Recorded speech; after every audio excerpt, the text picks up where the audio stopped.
Hi, it's Dr. Carter. We're here with this nice young lady who has a ginormous callus on her foot. It is getting to the point where there's some blood underneath it and it's very, very painful. So we're gonna take a trim of it today. All right. So this is actually built up very quickly on her. About how long would you say it's been since you had it trimmed last? 3 months. 3 months. Being diabetic definitely can affect your tissue as well as how much you walk, the types of shoes that you wear, if you put lotion on your feet or not. Lots of different things can. And I'm sure this feels so much better when you get it trimmed down.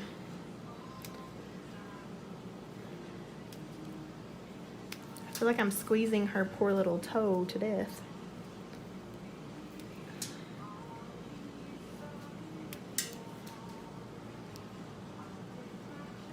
Normally I don't use a blade handle, but sometimes when a callus is very thick, I need a little bit of extra leverage and the handle helps me to do that. As you'll see, there's some blood underneath it, and that's just from all the pressure that the callus forms. The thicker it gets when you put a shoe on, it does put more and more pressure on the underlying skin, and that's why it's important to get these things cut off by a podiatrist, because you can develop a wound. If the drainage underneath it has nowhere to go because it can't escape outward because of all the callus tissue, it has no choice but to burrow a hole deeper and deeper into your skin.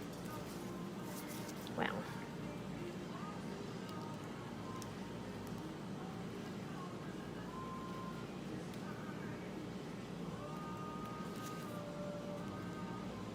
I can normally tell how far to go just by the look of the tissue.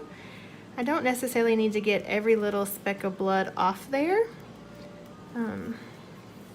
But sometimes when you go too far on a callus that's so big, it can actually become sore and make it worse. So we don't want to do that. And we don't want to open that up if we don't have to. Now, if I thought it was an open wound, if it was draining consistently under there, then I would trim it to actually expose whatever was going on. Okay. There you go. I think that'll be good. It's the normal shape of a toenail. Yes. I love it.